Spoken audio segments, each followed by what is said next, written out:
यहाँ से देखेंगे तो यहाँ पे ड्रॉ कर लीजिए।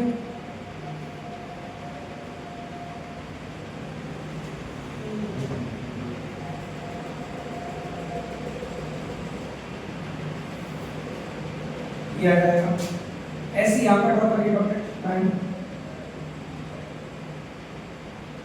ये इतना आगे भी नहीं आ गया। अब जरा समझिएगा कि पहले जो ब्लैक वाला सिर्फ ब्लैक वाला डायग्राम देखना है। जो ब्लैक वाला है वो काय का ग्राफ है, साइन एक्स का। काय का ग्राफ है, साइन एक्स का। तो साइन एक्स में आपने क्या देखा कि सर साइन एक्स में 0 पे x की वैल्यू यानी थीटा की वैल्यू अगर 0 लोगे तो 0 रहेगा भाई, और पाई बाय 2 पे 1 है, और पाई पे क्या है 0 है, 3 पाई बाय 2 पे क्या है -1 है, फिर 2 पाई पे क्या हो गया 0 हो गया। ऐसे ही आगे एंगल होगा 3 पाई पे से क्या हो गया 0 हो गया, माइनस पाई बाय 2 पे क्या है -1, माइनस पाई पे क्या है 0 है, और 3 पाई बाय 2 पे क्या है +1 है। समझ रहे हो? ये जो वैल्यू आ रही है sin x की आ रही है। बट एक चीज बताओ मुझे कि जब इस ग्राफ को देखा जाए कि ये वाला x एक्सिस के ऊपर पॉजिटिव होता है, नीचे नेगेटिव, नीचे नेगेटिव ऊपर पॉजिटिव, नेगेटिव पॉजिटिव। समझ रहे हैं? x एक्सिस के ऊपर पॉजिटिव और नीचे नेगेटिव होगा। फिर क्या होता है, पॉजिटिव वाला पॉजिटिव में पलटना है और नेगेटिव वाला नेगेटिव में पलटना है, क्योंकि साइन का इनवर्स कौन होता है cosec। अब अगर cosec चाहिए है तो जो आपने डॉटेड लाइन ड्रॉ की है इन्हीं पे जो ये वाला पॉइंट ऊपर पलटेंगे। तो एक बात और इस एंगल पे y 0 हो रहा कि नहीं हो रहा है। अब अगर इस वैल्यू को आपने कहा सर 1 अपॉन अगर 0 करेंगे, पहले क्या है कि y पर 0 है। अब अगर इस वैल्यू को आपने पलटा तो 1 अपॉन 0 हो जाएगा। तो ये कहाँ जा रहा है, इनफाइनाइट को जा रहा है कि नहीं जा रहा है। इतनी बात समझ में आ गई कि नहीं आ गई? अगर बच्चे इतनी बात समझ में आ गई है तो मुझे एक बात बताइए, अब मैं रेड से बना रहा हूँ तो ये जब ऊपर पलटेगा तो ये इनफाइनाइट को आएगा कि नहीं आएगा, बोलो। ये ग्राफ पलटेगा नहीं पलटेगा? सिमिलर नीचे वाला तो नीचे पलटेगा, पलटेगा।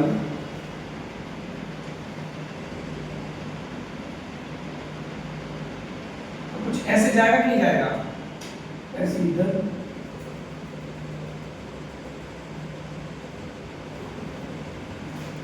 ऐसे जाएगा, ऐसे इधर,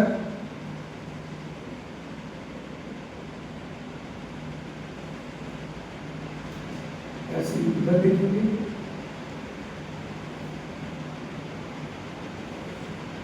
ऐसे इधर देखेंगे,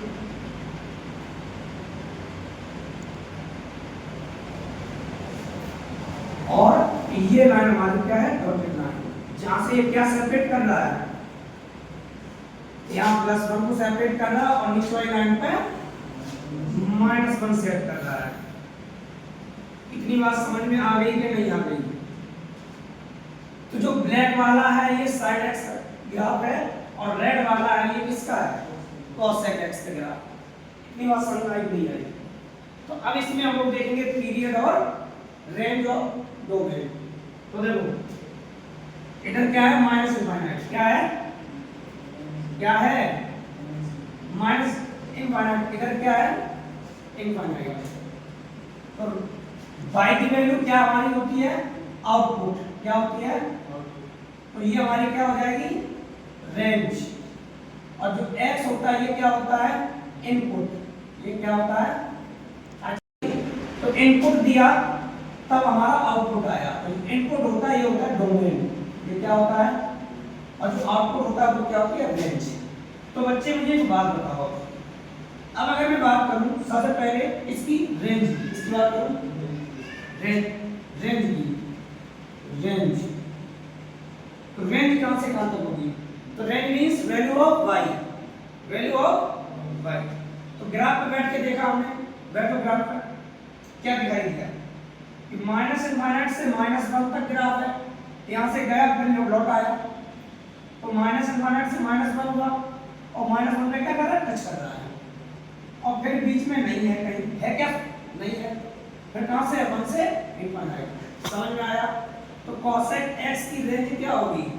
इसका जो y है वो लेस देन इक्वल -1 है और बीच में क्या आएगा? और एक एंगल एक जगह तो होगा या और एंड नहीं आएगा, कौन आएगा? और तो और आएगा तो क्या आएगा? यूनियन आएगा। इसको लिखना है सिर से तो क्या लिखेंगे? इंटरवल के फॉर्म में कैसे लिखोगे? y बिलोंग्स टू, क्या लिखोगे? y belongs to minus infinite से, देखना माइनस इनफाइनाइट से -1, इनफाइनाइट का हमेशा ओपन इंटरवल और -1 पे क्या आएगा? क्लोज इंटरवल, क्योंकि -1 क्या कर रहा है? टच, बीच में कौन लगा है? यूनियन, और है तो क्या आएगा? यूनियन। कहां से कहां तक? 1 टू इनफाइनाइट। ये क्या आ गई? रेंज आ गई कि -1 से हमेशा छोटे रहेंगे और +1 से हमेशा बड़े रहेंगे। Any problem?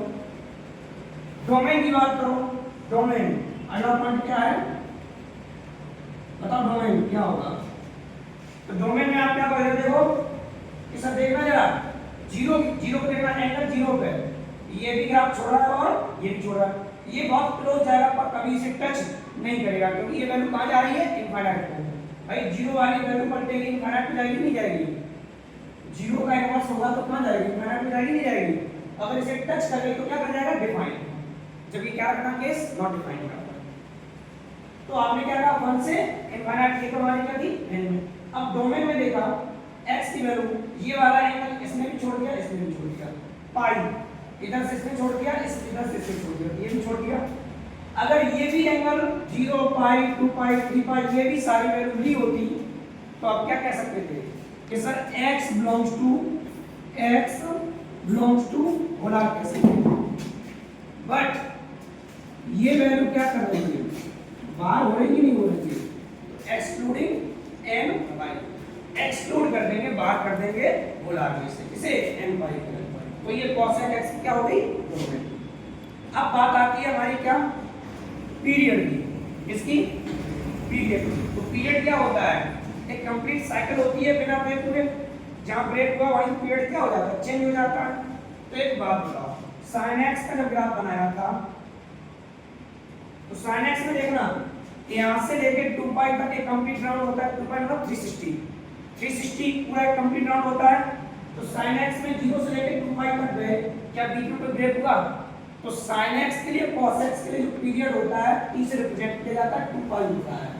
किसके लिए? sin x और cos x के लिए। बट cos x में क्या देगा कि यहां से लेके यहां तक ब्रेक हुआ, यहां से लेके यहां तक ब्रेक हुआ, तो क्या दिखाई देगा? 0 से लेके पाई। तो पीरियड इस केस में कितना आएगा? कि t इक्वल पाई।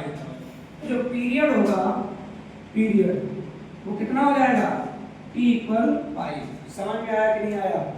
तो रेड वाला पोर्शन जो है वो cosec x से ग्राफ है, ये हमारी रेंज हो गई, ये डोमेन हो गया और ये इसका पीरियड हो गया।